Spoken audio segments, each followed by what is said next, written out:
अस्सलाम वालेकुम वरहमतुल्लाहि वबरकातुहू। तो कैसे आप सब? उम्मीद है कि आप सब खैरियत से होंगे। आज जो है ना हमारा टॉपिक ऑफ डिस्कशन जो है ना वो बायोलॉजी और इसके ब्रांचेस है। तो शुरू करते हैं। हमने पहले लेक्चर में पढ़ा था कि साइंस और फिर साइंस के जो है ना वो मेन जो है ना वो तीन ब्रांचेस है। तो बायोलॉजी, ये केमिस्ट्री और तीसरा जो है ना वो फिज़िक्स है। अब हम इसी वीडियो में जो है ना इसी लेक्चर में हम बायोलॉजी और इसके ब्रांचेस में पढ़ेंगे, जो कि बहुत आसान है, लेकिन बाज़ औक़ात स्टूडेंट्स को मसला होता है। तो हमने समझा कि ये बहुत इम्पोर्टेंट है कि इसके ब्रांचेस के बारे में जो है ना हम थोड़ा बहुत डिटेल से बात करें। तो बायोलॉजी हमारा जो है ना आज का टॉपिक ऑफ डिस्कशन है। बायोलॉजी, ये बायोलॉजी तो असल में साइंस का ब्रांच है, लेकिन बायोलॉजी का नाम जो है ना ये एक साइंटिस्ट था, स्वीडिश साइंटिस्ट था।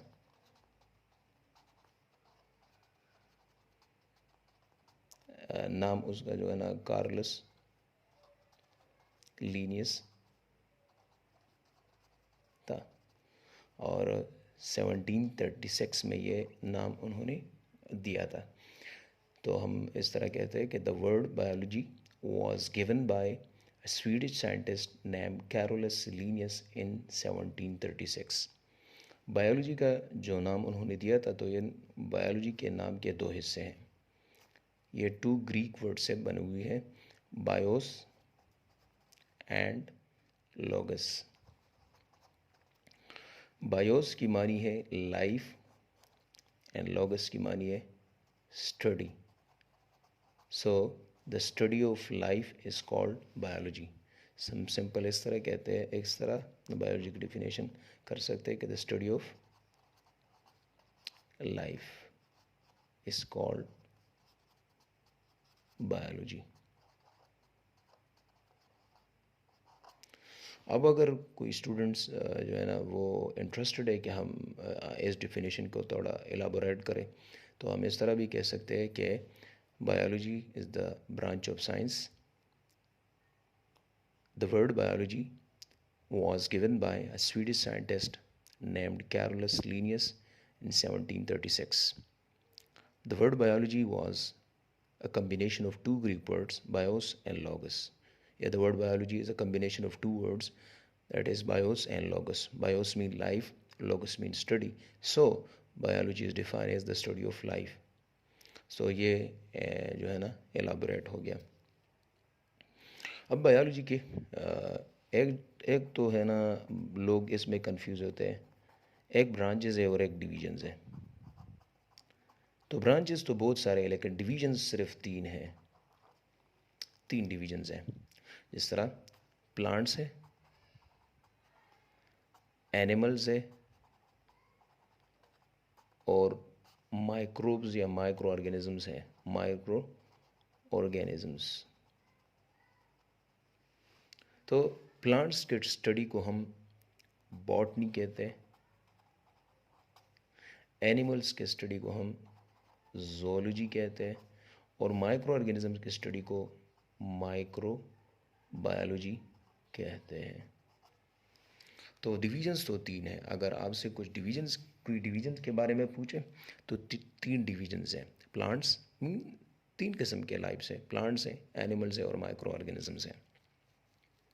माइक्रो ऑर्गेनिजम्स की स्टडी को हम बायोलॉजी के माइक्रोबायोलॉजी कहते हैं, क्योंकि ये बहुत ज़्यादा छोटे होते हैं, ये आंखों के ज़रिए तो हम देख नहीं सकते, इसके लिए हम माइक्रोस्कोप यूज़ करते हैं, तो इसलिए हम उसको माइक्रोबायोलॉजी कहते हैं।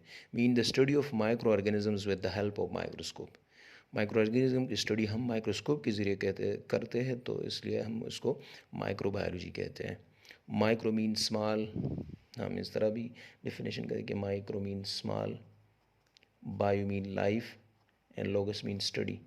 So the study of small lives या the study of small microorganisms is called, या microorganism वैसी भी small है तो उसके लिए small का लफ्ज़ फिर मुनासिब नहीं होगा क्योंकि बार बार small और micro ही, इस तरह भी हम कह सकते हैं कि the study of small lives with the help of microscope that is called microbiology, और हम simply इस तरह कहते हैं कि the study of microorganism is called microbiology. लेकिन ये माइक्रोस्कोप के बगैर तो हो नहीं सकता, तो हम अगर इसमें एडिशन करें कि the study of micro organisms with the help of microscope is called microbiology. अब द एनिमल्स की स्टडी को हम जोलॉजी कहते हैं और प्लांट्स की स्टडी को हम बॉटनी कहते हैं, लेकिन ये तीनों जो है ना ये डिवीजन्स में आते हैं। अब ब्रांचेस में पहला जो है ना मार्फोलॉजी है। अगर हम ब्रांचेस में शुरुआत करें तो हम मार्फोलॉजी में से करते हैं, क्योंकि मार्फोलॉजी असल में ये भी दो जो है ना टर्म से बनी हुई है, मार्फो एंड लॉगी या logy. Morpho mean structure, logos mean study. तो इसमें जो है ना हम बॉडी के स्ट्रक्चर को स्टडी करते हैं, लेकिन एडिशन इसमें यह है कि बॉडी के एक्सटर्नल स्ट्रक्चर को स्टडी करते हैं। मतलब अगर हम इस बुक को, ये जो नीचे बुक पड़ी है पेज से, अगर हम इस बुक को या इस मार्कर को हम ऊपर से इसकी जो है ना इसकी ऑब्जर्वेशन करें, इसको स्टडी करें ऊपर से, तो इसको हम मार्फोलॉजी कहते हैं, क्योंकि इसमें हम बॉडी के एक्सटर्नल फीचर्स को स्टडी करते हैं, एक्सटर्नल कैरेक्टरिस्टिक को स्टडी करते हैं।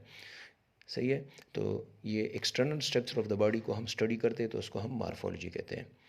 दूसरा जो है ना एनाटॉमी है।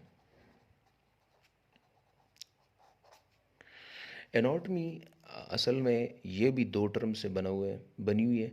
Ana mean internal, ana mean internal, internal mean internal structure, और tome mean to cut, या हम सिंपल इसको इंसाइज भी कहते हैं, टू इंसाइज।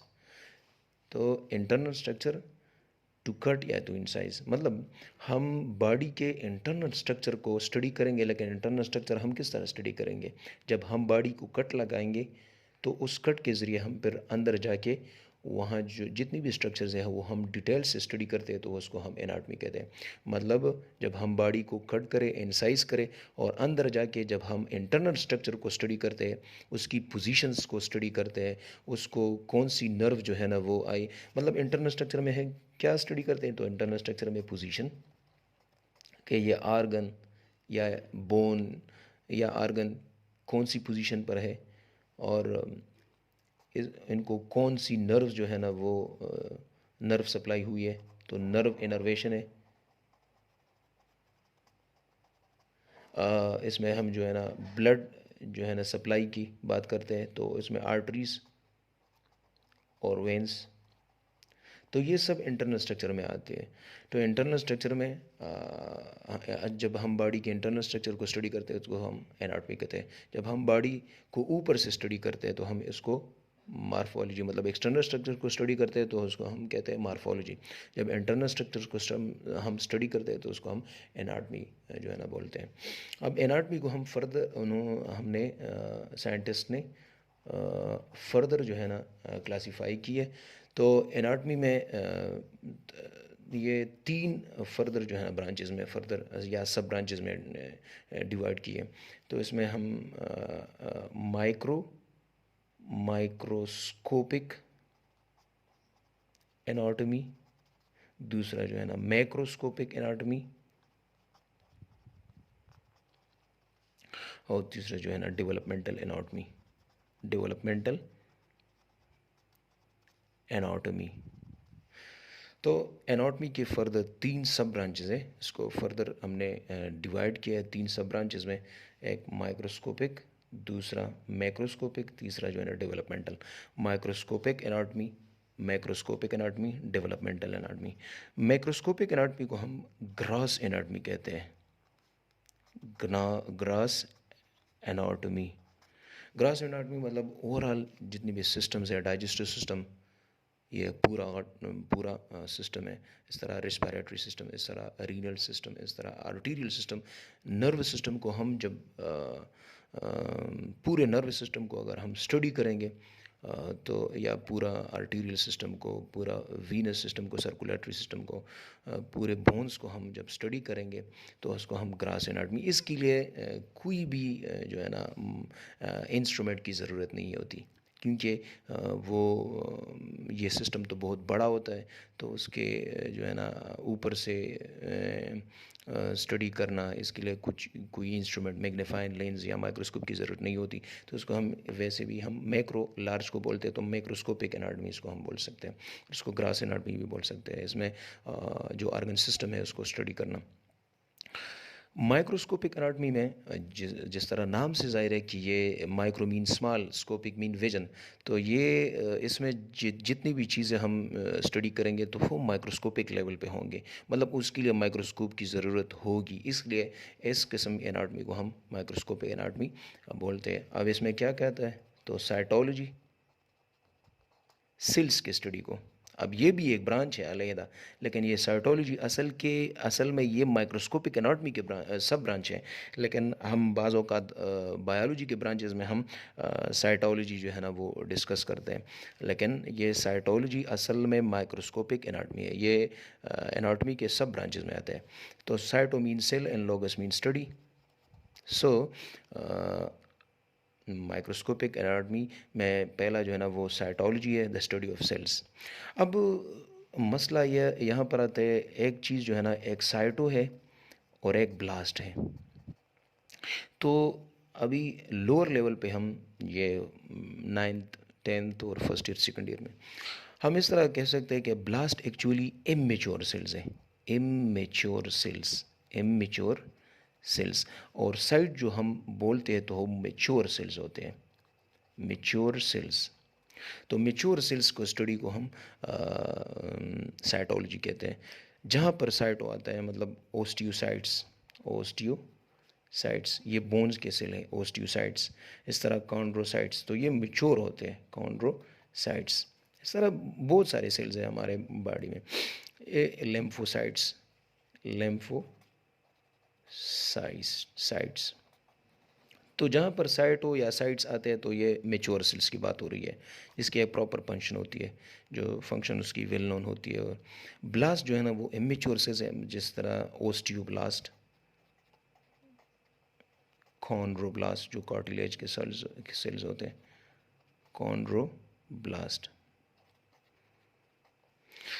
तो ब्लास्ट इमेच्योर सेल्स को कहते हैं, और और साइट्स जो है ना वो, या साइटो, ये जो है ना मेच्योर सेल्स को हम कहते हैं, या सिंपल मेच्योर और इमेच्योर को छोड़ दे, साइटो मीन सेल और logos mean study, so the study of cell is called cytology.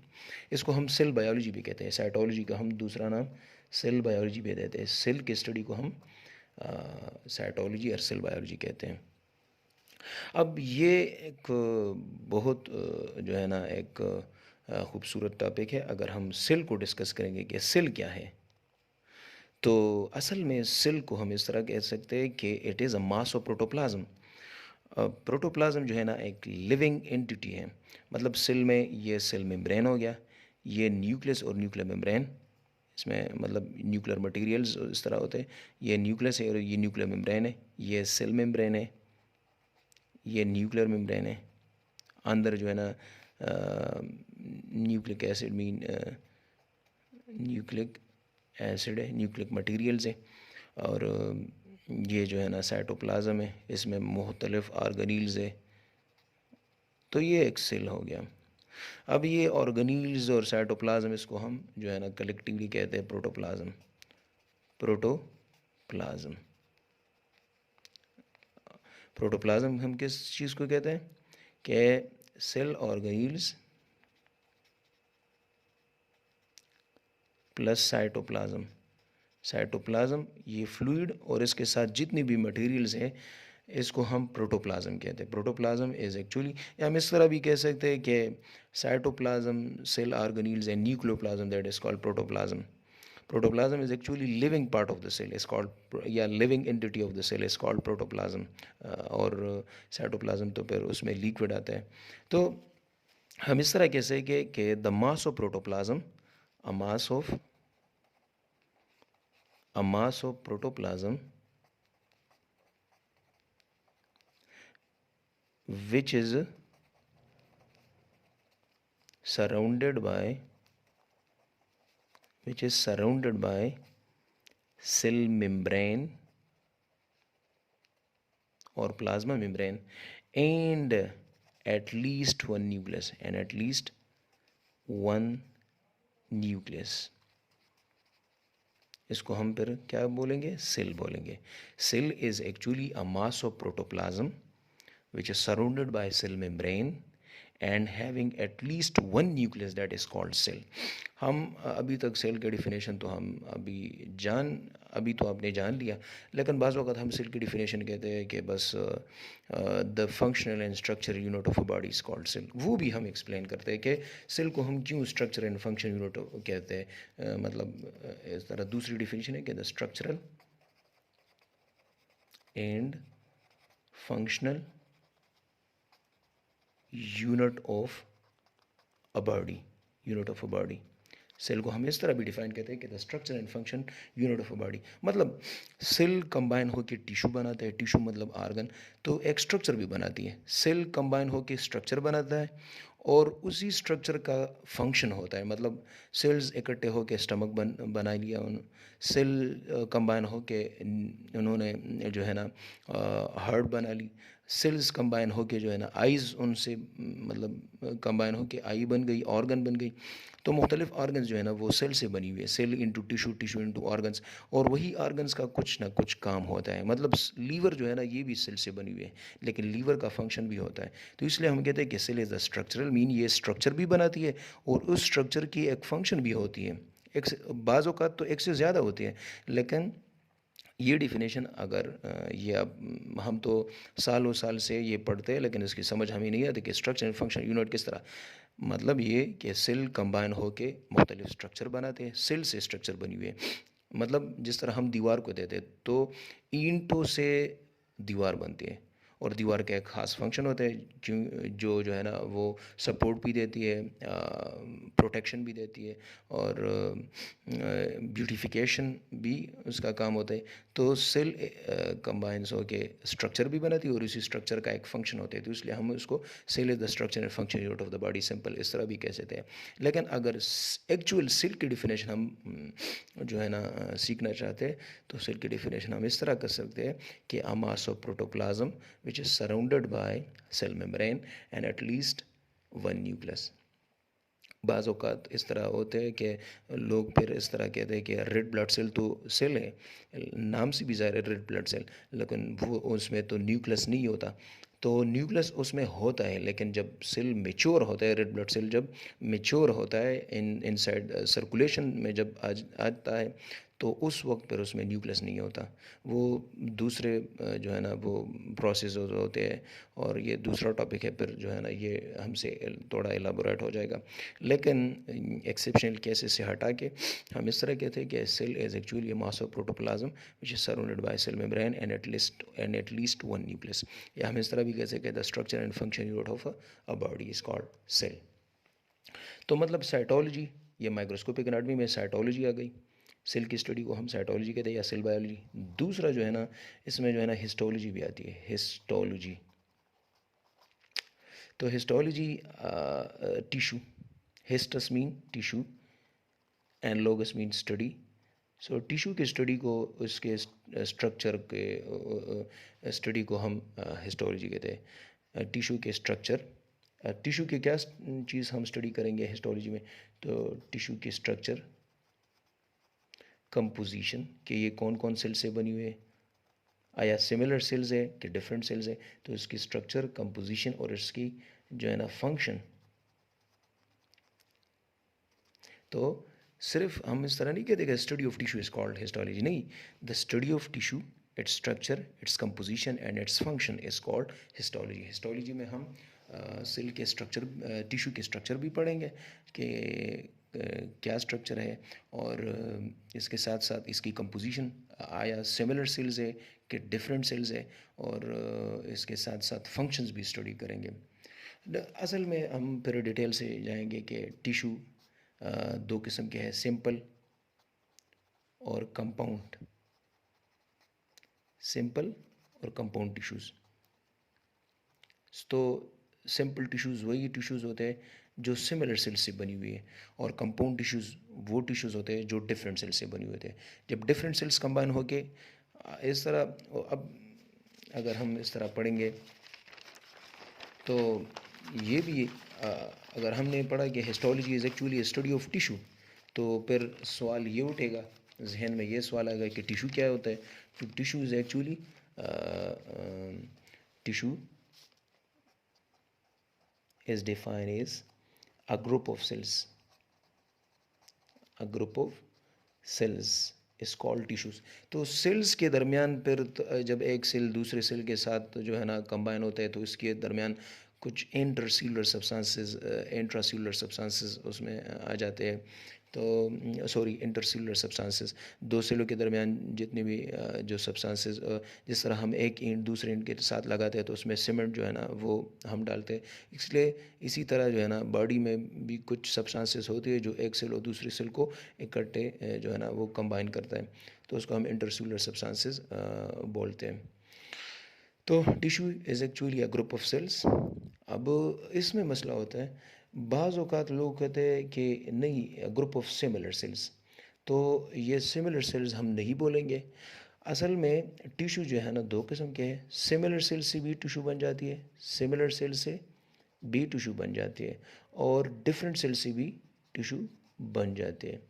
तो अगर हम इस तरह के अगर वाइवा में कुछ पूछे, अक्सर औकात ये टीचर्स इस तरह सवाल करते हैं कि टिश्यू क्या होती है, तो लोग कहते हैं ग्रुप ऑफ सिमिलर सेल्स। तो फिर जो जो एग्ज़ामिनर होता है वो सवाल करता है कि डिफरेंट इस तरह, मतलब ये कंडक्टिंग टिश्यू होते हैं वस्कुलर बंडल्स, तो इसमें तो डिफरेंट सेल्स हैं, क्योंकि जाइलम टिश्यू भी डिफरेंट सेल्स से बने हुए वेसल्स एंड ट्रैक्यूट सेल्स उसमें होते हैं, और जो फ्लोएम है वो भी companion cells and CV tube cells. इस तरह हमारे बॉडी में जो है ना कनेक्टिव टिश्यूज़ हैं, मतलब बोन्स जो है ना वो डिफरेंट सेल से बनी हुई जिस तरह हमारे बॉडी में जितनी ये ब्लड जो है ना वो भी डिफरेंट सेल से बनी हुई है। तो टिश्यू का डेफिनेशन अगर हम इस तरह के क्या ग्रुप ऑफ सिमिलर सेल्स, तो ये गलत होगी। हम इस तरह कहेंगे कि अ ग्रुप ऑफ सेल्स, या when different cells combine to form, या sorry, when different नहीं, when two or more than two cells combines to form in a tissue। लेकिन सेल्स के दरमियान जो कम्बिनेशन वाला काम जो है ना वो एक मुख्तलिफ मटीरियल होते हैं जिसको हम इंटरसेलुलर सब्सटेंसेस कहते हैं, कि इंटरसेलुलर सब्सटेंसेस के ज़रिए मुख्तलिफ सेल्स या सिमिलर सेल जो है ना वो इकट्ठे होते टिश्यू बनाते हैं। तो टिश्यू सिमिलर सेल से भी बनती है और डिफरेंट सेल से भी बनती है। जब सिमिलर सेल्स कंबाइन होते हैं तो उसको हम सिंपल टिश्यू कहते हैं, सिंपल टिश्यू। और जब डिफरेंट सेल्स बनाते कंबाइन होते हैं तो उसको हम कंपाउंड टिश्यू कहते हैं, कंपाउंड टिश्यू। तो उम्मीद है कि आपको ये सिंपल टिश्यू की डिफिनेशन भी आ गई होगी, और ये कंपाउंड टिश्यू आप जान गए हों कि simple tissue is actually similar cells combined to form simple tissue, different cells combined to form different compound tissue. अब टिश्यू से लेके हिस्टोलॉजी, इसके बाद जो है ना ये तीसरा जो है ना ये हमने पढ़ा कि डेवलपमेंटल एनाटमी। तो एनाटमी के तीसरा जो सब डिवीज़न है डेवलपमेंटल एनाटमी।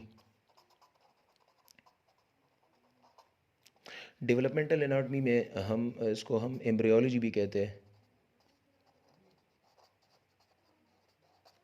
तो एम्ब्रियो, और ये भी दो टर्म से बनी हुई है, एम्ब्रो मीन एम्ब्रियो। अब एम्ब्रियो के बारे में पढ़ते हैं, और लोगस मीन स्टडी। तो बाज़ों का तो स्टूडेंट शॉर्टकट इस्तेमाल किए थे कि study of embryo is called embryology. अब हम आज जो है ना जानेंगे कि एम्ब्रियो क्या है। एम्ब्रियो बाज़ किताबों में लिखा है कि फर्टिलाइज एग को हम फर्टिलाइज्ड एग को हम एम्ब्रियो कहते हैं। अब एग किस तरह फर्टिलाइज है, एग क्या चीज़ है, तो एग एग एग या ओवा, ये फीमेल गेमीट है, female gamete. Gamete is actually sex cells जो मियासिस के थ्रू बनती है। तो फीमेल गेमीट्स मतलब एग या ओवा, और मेल गेमीट जो है ना वो स्पर्म है। तो फर्टिलाइज एग या फर्टिलाइजेशन हम किस तरह किस डिफाइन कर सकते हैं, तो when sperm combines to form come when sperm fuse with ova या egg is called fertilization. Fertilization simply, fertilization की डिफिनीशन तो लॉजिकल वो पर डिफरेंट है, लेकिन हम इस तरह भी कह सकते कि the fusion of sperm with the ओवा इज़ कॉल्ड फर्टिलाइजेशन। लेकिन बाद में हम पढ़ेंगे कि स्पर्म के न्यूक्लियस जब ओवा के न्यूक्लियस के साथ, स्पर्म के न्यूक्लियस जब ओवा की न्यूक्लियस के साथ फ्यूज़ हो जाए विद इन द ओवा, स्पर्म का न्यूक्लियस ओवा में जाकर ओवम के न्यूक्लियस के साथ मिल जाए तो उसको हम फर्टिलाइजेशन कहते हैं। लेकिन सिंपल हम इस तरह भी कह सकते हैं कि the fertilization is actually the fusion of male sperm with the female egg. लेकिन अगर हम डिटेल में जाएंगे तो स्पर्म के न्यूक्लियस जब ओवम में या ओवा में इंटर हो जाए, एग में इंटर हो जाए और वहाँ पर एग या ओवा का जो न्यूक्लियस है उसके साथ फ्यूज़ हो जाए, तो उस एग को हम फर्टिलाइज एग बोलते हैं और इस प्रोसेस को हम फर्टिलाइजेशन बोलते हैं। जिस तरह ये मैं आपको शॉर्टकट बता दूँ, जिस चीज़ में शन आता है, TION, TION, ये एक प्रोसेस होता है, ये रिएक्शन होता है, प्रोसेस होता है। तो फर्टिलाइजेशन के डिफिनेशन में हम जो है ना शुरू में हम इस तरह लिखेंगे कि it is a process in which the sperm nucleus, yeah, the nucleus of the sperm is fused with the nucleus of the ova within the ovum is called, yeah, within the ova is called fertilization. तो एक ही fertilisation sperm के ज़रिए होती है और वो fertilise जब nucleus जब फर्टिलाइज होती है, फर्टिलाइजेशन होती है, तो उस फर्टिलाइज के नतीजे में हमें एक पर इसको हम जायगोड बोलते हैं। वो फर्टिलाइज एक को हम फिर जायगोड बोलते हैं, फर्टिलाइज एक को हम जायगोड बोलते हैं।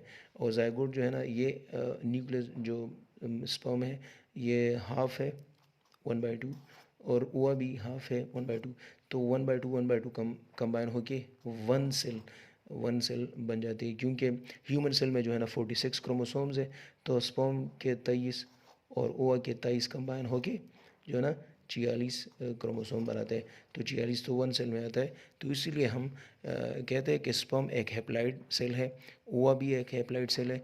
तो ये दोनों हैप्लॉइड सेल कंबाइन होके एक डिप्लॉइड सेल बनाता है और उस डिप्लॉइड सेल को जायगोट कहते हैं। तो हम इस तरह भी कह सकते हैं कि हमारे इंसान के पैदाइश में जो पहला डिप्लॉइड सेल होता है, डिप्लॉइड मीन जिसमें क्रोमोसोम नंबर डबल होता है, उसको हम जायगोट कहते हैं। तो zygote is actually unicellular embryo, क्योंकि ये एम्ब्रियो होता है लेकिन एक सेल की एम्ब्रियो होता है। तो जायगोट को हम यूनिसेलुलर एम्ब्रियो भी कहते हैं कि जब एम्ब्रियो एक सेल का होता है, जब जब जब जिस वक्त मेल और फीमेल स्पर्म और मेल के स्पर्म के न्यूक्लियस और ओवा के न्यूक्लियस एक फ्यूज होता है, तो उस वक्त जो है ना जायगोट फॉर्मेशन होती है। और zygote is actually a unicellular embryo. Zygote की डिफिनेशन हम इस तरह कहते हैं कि unicellular embryo is called zygote. तो यूनिसेलुलर एम्ब्रियो इसको हम जायगोट कहते हैं। अब जायगोट से जो है ना फिर जो है ना इसमें डिवीजन होंगे, तो फीटस बनेगी और फीटस जो है ना फिर वो जो है ना बेबी पे जो है ना कन्वर्ट होगी। तो ये सारा प्रोसेस जायगोट से लेकर ये फर्टिलाइजेशन से लेकर जायगोट से लेकर फीटस इनटू ए बेबी, ये इन सारे जो है ना स्टेजेस को हम, और टिल बर्थ जो है ना जब उसकी बर्थ हो जाए, तो ये सारी डेवलपमेंट है ना, एक चीज़ से दूसरी से फिर तीसरी और ऐसे इस तरह डेवलपमेंट जिसमें आते हैं। तो ये इन सब को इसलिए डेवलपमेंटल एनाटमी भी कहते हैं कि एक स्टेप को हम स्टडी करते हैं और इसमें डेवलपमेंट होती है, इसको हम डेवलपमेंटल एनाटमी। तो एम्ब्रियोलॉजी एक स्टेप बाय स्टेप जो है ना एक प्रोसेस है, तो इसलिए इसको हम डेवलपमेंटल एनाटमी कहते हैं।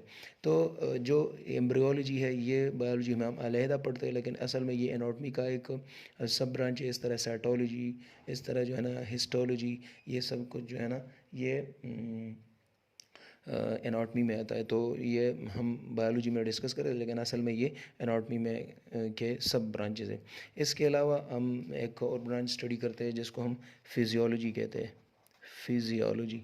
अब इंसान में जो है ना मुख्तलिफ़ टिश्यूज़ होते हैं और टिश्यूज़ जो है ना वो कंबाइन होकर आर्गन बनाते हैं, और हर एक आर्गन की जो है ना अपनी अपनी फंक्शन होती है।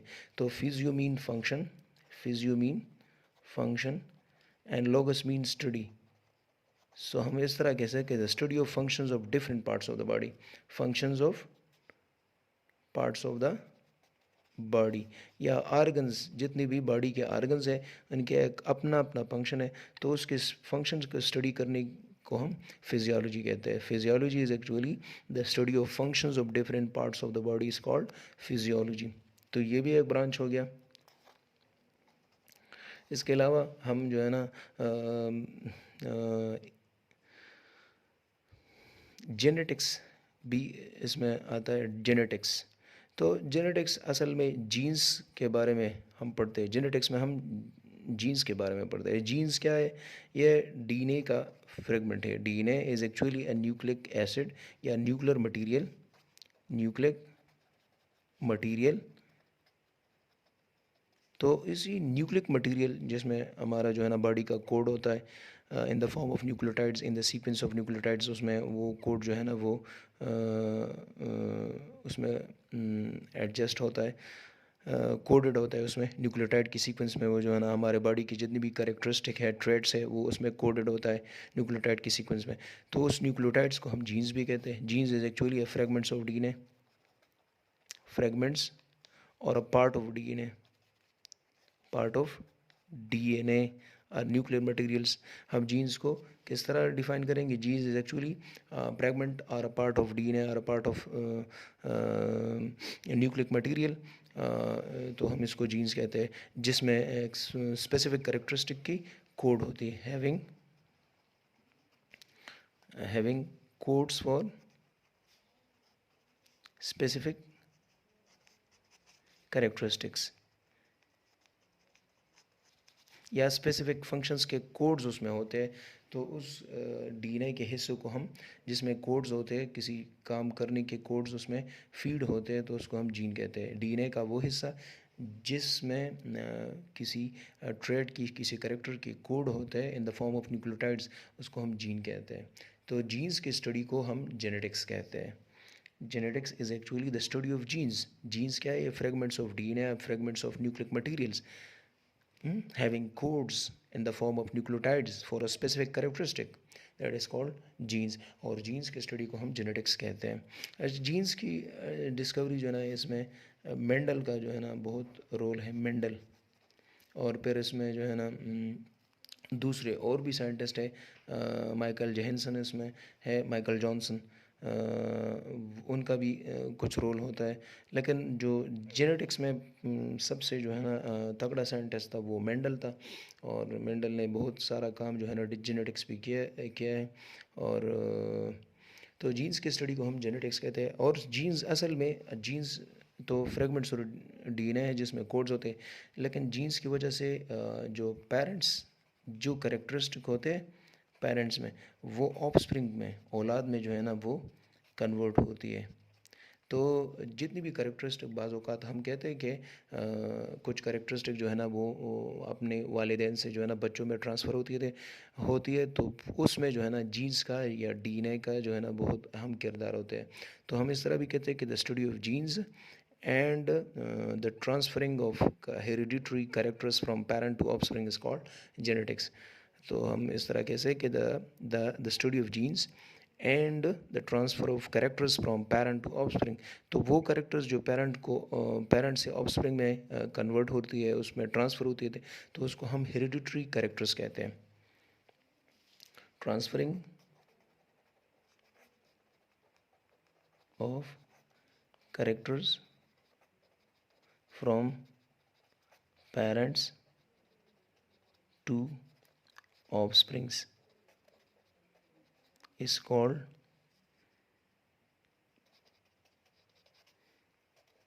heredity। हेरिडिटी असल में जितनी भी कैरेक्टर्स है जो पेरेंट्स से ऑफस्प्रिंग जो है ना ट्रांसफ़र होती है जीन्स के ज़रिए, डीएनए के ज़रिए, तो उसको हम हेरिडिटी कहते हैं। और वो उस कैरेक्टर को हम हेरिडिटरी कैरेक्टर्स जो ट्रांसफ़र होने के काबिल होते हैं, मतलब इस तरह कैरेक्टर्स होते हैं कि वो ट्रांसफ़र नहीं होते। और इस तरह भी कैरेक्टर्स होते हैं जो माँ बाप से जो है ना, जिस तरह आई का कलर है, हाइट है, हेयर कलर है, हेयर जो टेक्सचर है, रोल्ड और स्ट्रेट है, ब्राउन ब्लैक है, इस तरह आइज़ कलर है कि आइज़ जो है ना वो ब्लू है, ब्लैक है, ब्राउन है, ये सब कुछ जो है ना, ये कैरेक्टर्स तो ट्रांसफ़र होते हैं जीन्स के ज़रिए, तो उसको हम हेरिडिटरी कैरेक्टर्स जो है ना हम कहते हैं, और इस फिनोमेना को हम हेरिडिटी कहते हैं। और ये सब कुछ जो है ना ये जीन्स के ज़रिए होते हैं, तो इसलिए हम जीन्स के स्टडी को हम जेनेटिक्स कहते हैं। ये सब कुछ जो है ना ये फिर जीन्स के अंडर आता है, और इन इन सब चीज़ों के स्टडी को हम जेनेटिक्स कहते हैं। फिर इसके बाद जो है ना जेनेटिक्स के बाद फिजियोलॉजी भी हो गई, साइटोलॉजी भी हो गई, हिस्टोलॉजी भी हो गई। अब बायोकेमिस्ट्री की बात आती है कि बायोकेमिस्ट्री में हम क्या पढ़ेंगे। बायोकेमिस्ट्री, अब bio mean life, chemistry mean chemical reactions, chemical reactions. Simple तो हम इस तरह कह सकते हैं कि chemistry is actually the study of chemical reactions. तो जितनी भी केमिकल रिएक्शंस हैं inside the body, the study of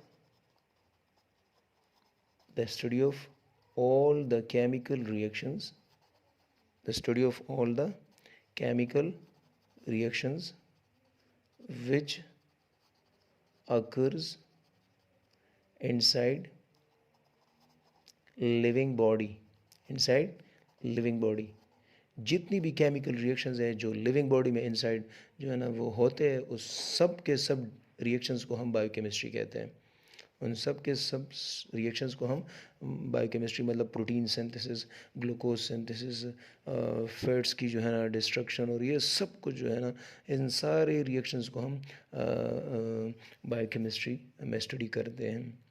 photosynthesis plants में, क्रेब्स साइकिल, ग्लाइकोलाइसिस, ये सब कुछ जो है ना वो under the category of biochemistry आता है। तो बायोकेमिस्ट्री में जितनी भी केमिकल रिएक्शंस जो हमारे बॉडी में होते हैं, या लिविंग ऑर्गेनिजम्स, प्लांट्स में, माइक्रोब्स में, हमारे बॉडीज़ में, एनिमल्स की बॉडी में जितनी भी रिएक्शंस होते हैं उसको हम बायोकेमिस्ट्री कहते हैं। अब जितनी भी केमिकल रिएक्शंस बॉडी में होते हैं तो उसको हम मेटाबॉलिज्म भी कहते हैं, मेटाबॉलिज्म,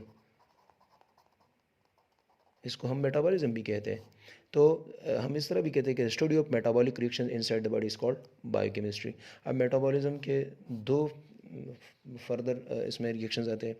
एक जो है ना कंस्ट्रक्टिव रिएक्शंस है, कंस्ट्रक्टिव रिएक्शंस बॉडी में इस तरह रिएक्शंस होते हैं जिसमें कंस्ट्रक्शन होती है, मतलब amino acid combine to form proteins, या glucose combine to form oligosaccharides या पॉलीसैकेराइड्स।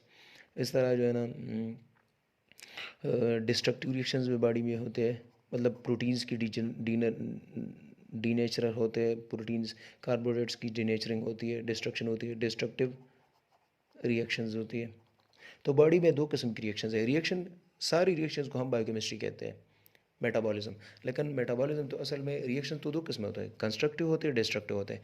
कंस्ट्रक्टिव रिएक्शंस जिसमें स्मॉल माइक्रो जो है ना माइक्रो मॉलिक्यूल्स कंबाइन हो के लार्ज बनाते हैं, मैक्रो बनाते हैं, माइक्रो कन्वर्टिंग टू मैक्रो।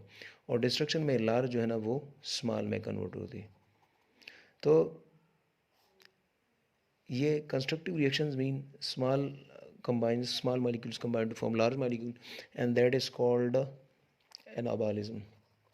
इसको हम एनाबॉलिज्म भी कहते हैं, एनाबॉलिज्म भी कहते हैं। और डिस्ट्रक्टिव को हम कैटाबॉलिज्म भी कहते हैं, कैटाबॉलिज्म। तो हम इस तरह भी कहते हैं कि AC anabolism is called constructive reaction, DC destructive reaction is called catabolism. तो anabolism and catabolism, anabolic reaction इन सब में कंस्ट्रक्टिव रिएक्शंस होते हैं, कैटाबॉलिज्म में डिस्ट्रक्टिव रिएक्शंस होते हैं।